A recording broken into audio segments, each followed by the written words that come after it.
Hey everyone, as I'm filming this, it's actually January of 2025, but it occurred to me a couple of days ago, I have not updated my top 10 favorite fantasy series list in well over a year. The last time was in 2023, and things have shifted and things have changed. So I thought now would be as good a time as any to come and do this. Now, it's going to be current through the end of 2024. We're not going to include anything that I've read this month because I've just started a brand new series and it wouldn't make this list anyway. So we're going to call it, through 2024. Now, why am I doing a top 10 list and what is this about? This is just my favorite personal series in the fantasy genre. We're going to cover urban fantasy. We're going to cover big epic fantasy. We're going to talk about grimdark. We are going to have some lit RPG in the conversation. But this is really subjective. It is not what I consider to be the quote unquote best series that are out there objectively. These are my favorites. And I think this video can be of value to you, particularly if you are a new subscriber to the channel, because it may inform you if some of our book tastes align, and then maybe, you'll get some good recommendations. And I will say that not only do I enjoy making these top 10 lists, I think you guys like them as well. And I know YouTube loves them. And I got to get me some of that good algorithm. So I will say some of the items that were on the 2023 list have fallen off. Some could say they were maybe blown away by the wind. And that's the truth. Shame. Too soon?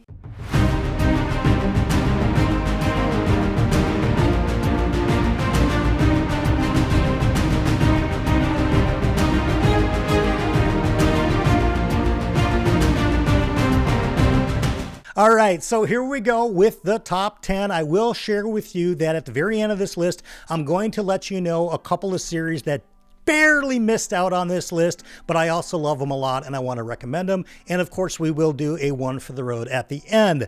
All right, coming in at number 10, I'm not even going to hold up a book. I'm going to hold up a jersey. What does that say? You know what it says. It says Slytherin because it is Draco Malfoy's jersey. Yes, that is correct. Throw that off camera. We are talking about number 10 being the Wizarding World of Harry Potter, the Harry Potter universe.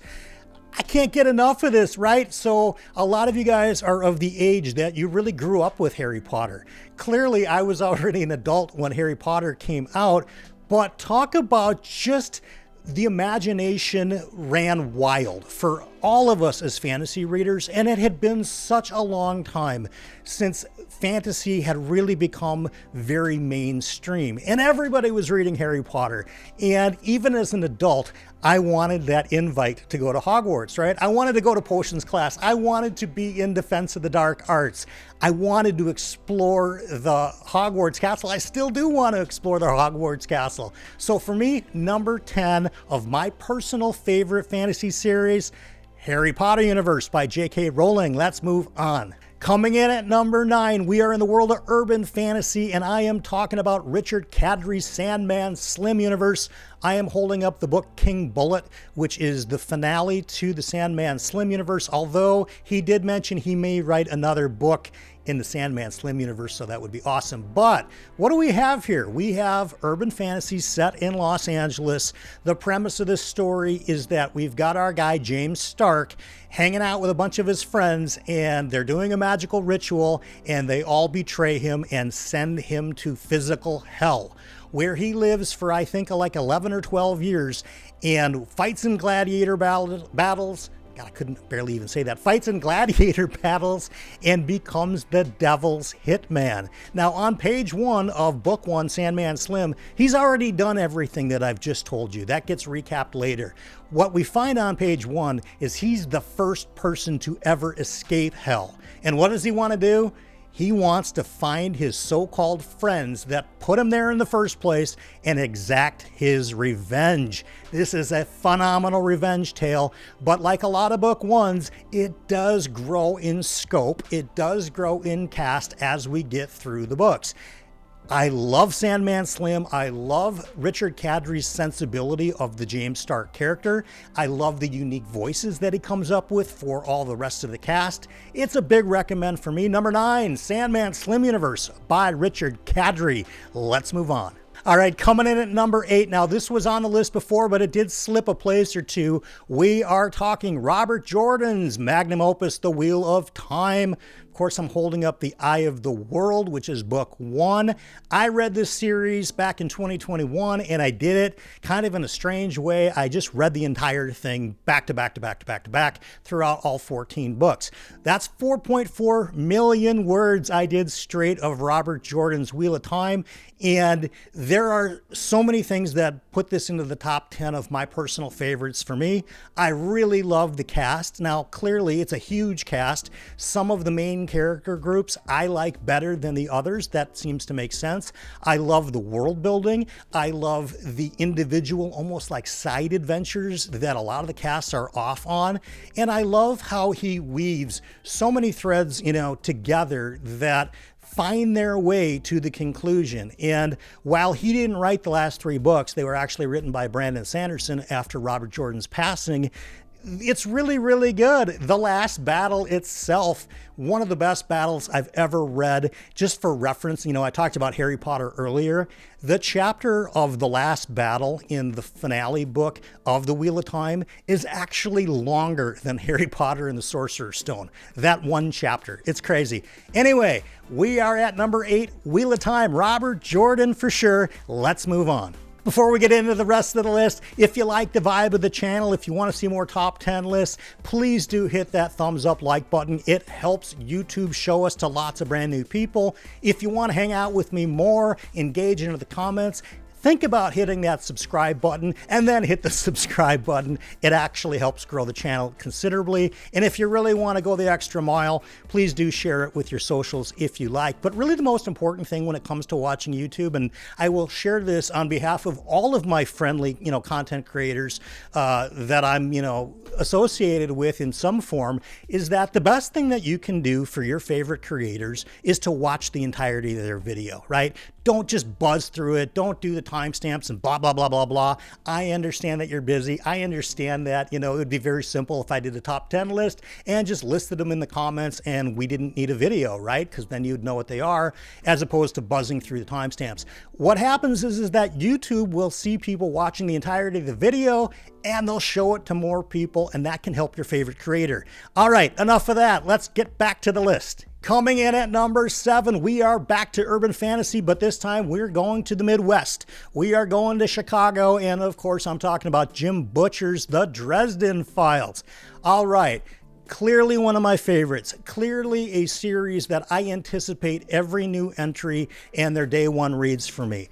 Like a lot of other booktubers have said, the first few books are very episodic in nature. It's kind of like Monster of the Week, so to speak, where we've got our protagonist, Harry Dresden, who is a self-proclaimed wizard for hire. He advertises that, and if you've got a problem of the supernatural nature, you call Harry Dresden. He's in the phone book, and he works alongside of the Chicago Police Department, and they solve crimes together of the supernatural and mystical nature. This is just an incredible series for me. And you talk about a series that starts kind of in very one direction, as, like I said, almost like Monster of the Week, and becomes something far greater in scope. The world gets much bigger, not just in Chicago, but in different various realms. Our cast gets a lot bigger with some of the most compelling characters you will find in any fantasy series, right? Tell me who's better than Michael, right? Nobody.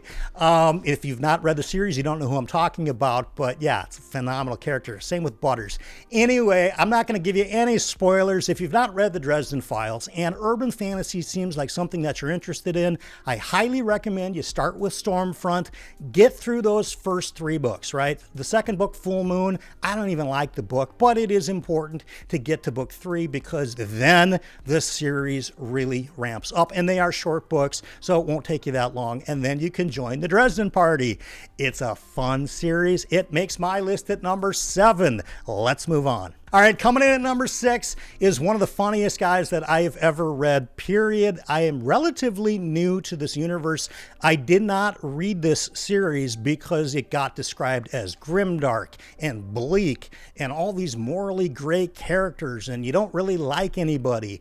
And I entirely disagree, and I wouldn't have known that had I not picked up the first book, The Blade itself. Of course, I'm talking about Joe Abercrombie's First Law universe.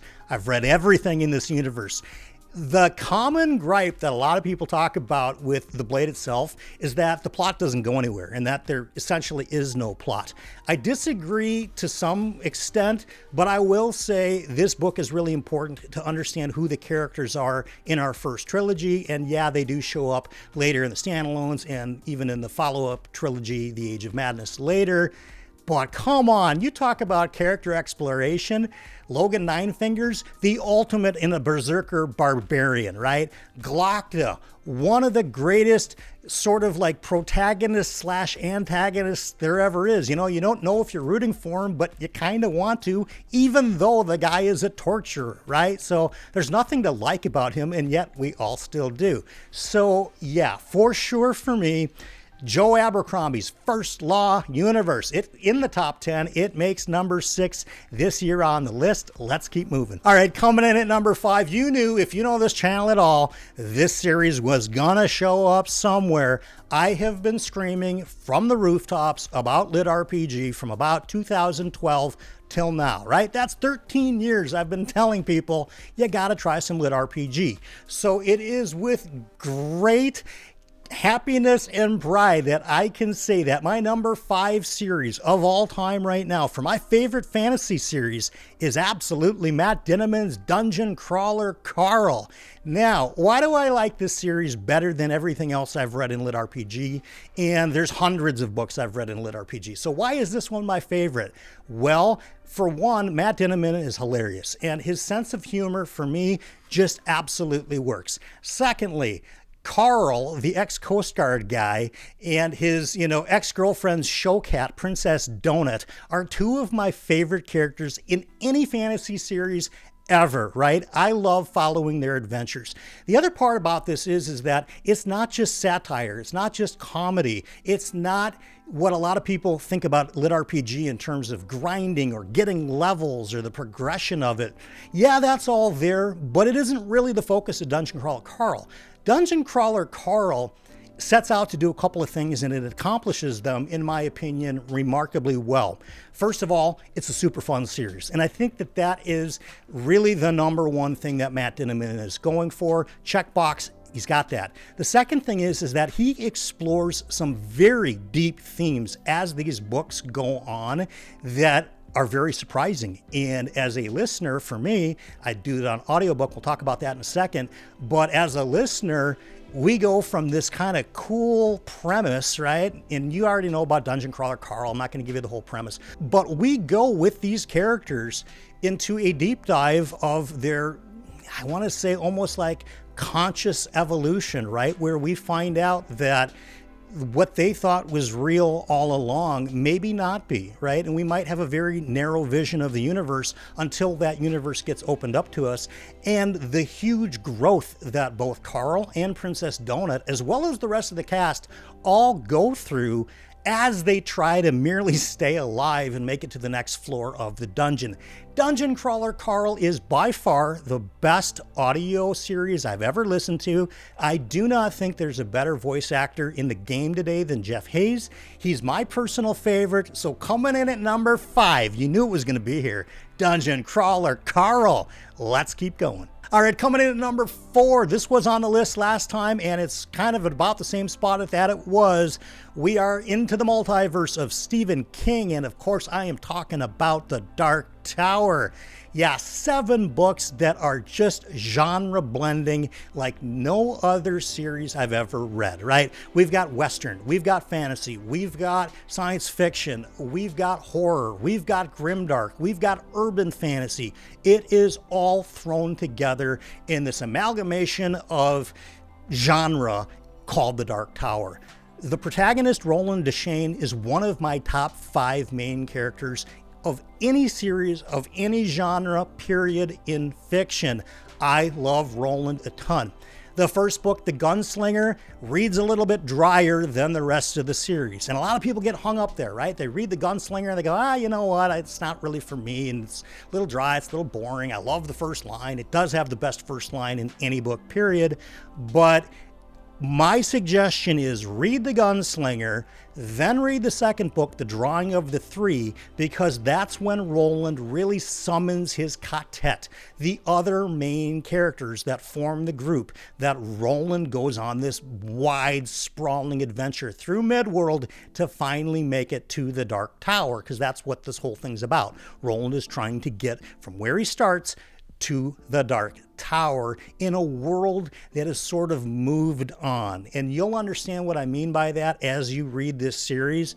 It's a good one. Stephen King wrote this over a period, I want to say, of like 25 or 30 years. And his development as an author is really evident as we get into some of the books. Personally, my favorites are probably either book 2, The Drawing of the Three, or quite possibly book 4, Wizard in Glass. You decide for yourself. If you've not read The Dark Tower yet, strong recommend, and it is number 4 today. Let's keep going. All right, we're on to the top 3, and for number 3, this came out of absolutely nowhere. Not only was it not on the list that I did in 2023, it wasn't even on my radar because I had no intention to read this series.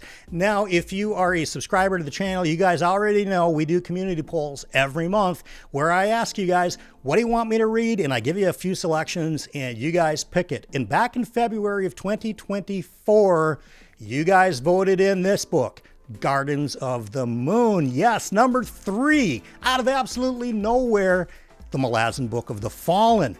You guys, I've only read 4 books in this series, right? And it's already number 3 on my list, right? So look out number 2 and look out number 1. It is knocking on the door. There's so much to love for me about Malazan.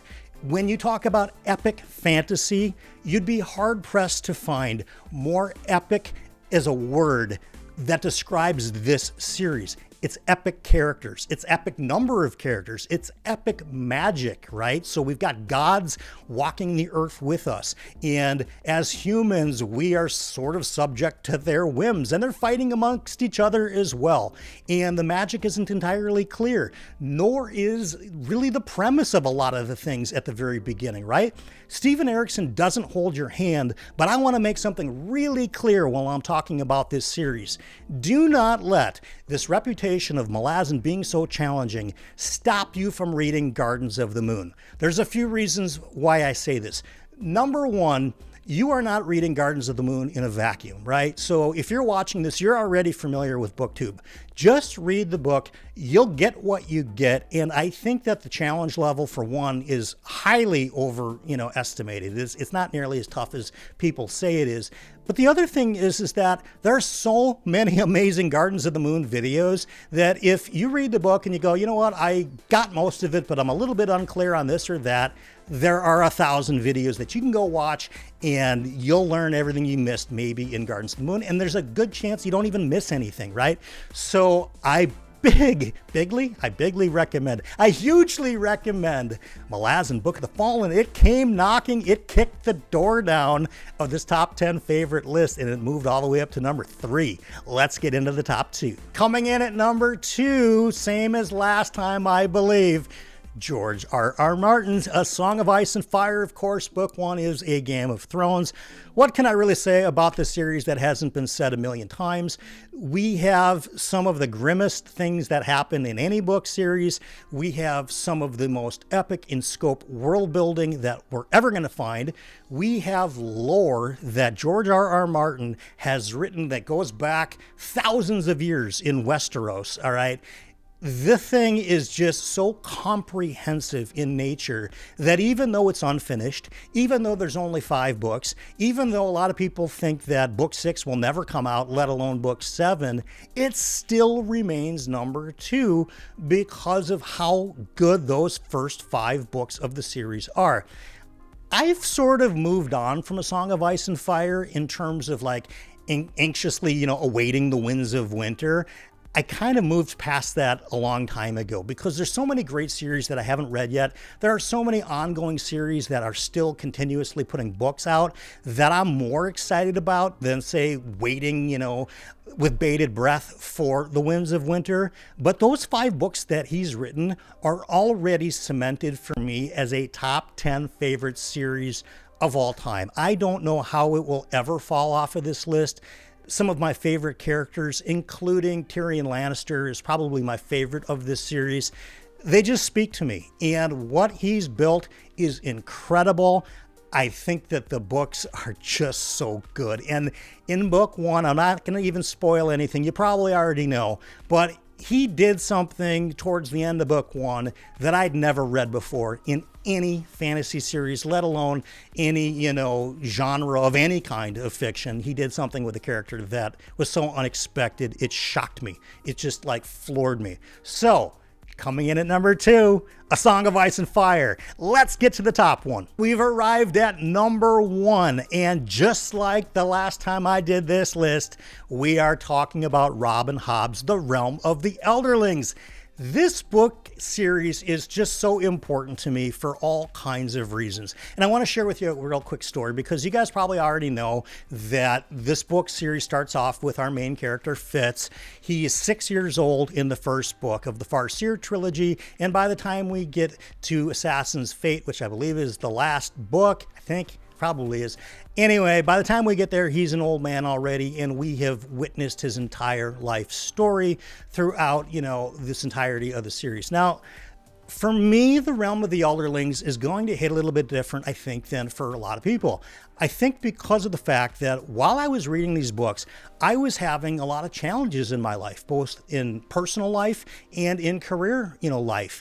And for some reason, Robin Hobb's writing was just very cozy to me, and it spoke to me at the time I needed to hear certain things. I don't reread books. I don't really journal ever. I never take notes, with the exception of this series, The Realm of the Elderlings, and I forgot I even did it, right? So when this series came out, I had one of the original iPhones, and rather than write down in a journal, because I didn't have one, when I found a quote that was specifically meaningful to me, I put it in my iPhone notes, and I forgot about it. And years went by, right? Up until last year. And for some reason, I had forgotten that those old notes synced into the cloud. And for whatever reason, it downloaded into my current iPhone. And all of a sudden, I had all these notes of quotes that were so meaningful to me when I was reading this series. And you know what? They're just as impactful today. And for that reason alone, that series spoke to me at a time in my life that I needed to hear what were in those words. And Robin Hobb does character work like nobody else, as far as I'm concerned. I've never read any author so far yet that can do deep dives into characters where we feel like we intimately know them in and out, where if somebody were to say, what is this person going to do on the next page? We have a pretty good idea because we've been in their head for so long. Robin Hobb. Number 1 series for me still remains The Realm of the Elderlings. Now, will it get knocked off by Malazan? We're going to have to wait till next year to find out. I also want to share with you guys a few series that almost made this list, but just barely missed the cut. One of them is the Greenbone Saga by Fonda Lee. It was actually number 10 last time I did this list. It just fell out for, the other books that got there. Another series that I've very rarely discussed on this channel when it comes to top series is the Alex Verus series. This is urban fantasy set in London. It's kind of like a European version of the Dresden Files, only in that we have, a mage that is working in the mundane world. Alex Verus as a character is far rougher of a personality than Jim Butcher's Harry Dresden. We'll do another video. We'll talk about Alex Verus. The other 2 series that I want to talk about are both by the same author, and they interconnect, both in the lit RPG world, and it is Eric Ueglen's Good Guys and Bad Guys. And yeah, it's narrated by the amazing Neil Helligers. Huge fan of Good Guys and Bad Guys. That's Lit RPG. If you're somebody that likes Dungeon Crawler Carl, by the way, and you're current on it, you're looking for a new series, check that one out and message me if you want to. That's going to get me to the one for the road today, and I think it's a good one, and I think it's important, and that is a lot of us are inundated on the regular with negativity, right? And so when I was making a list of my favorite fantasy series here today, it brought a big smile to my face, and it made me think of a good one for the road. And that is to think about some things every day that are our favorites, whether it's our favorite music or our favorite people or our favorite places we've seen or our favorite, travel goals that we want to get to. Something to align our thoughts into the positive, right? Where we're thinking about the things that we absolutely love and are favorites to us.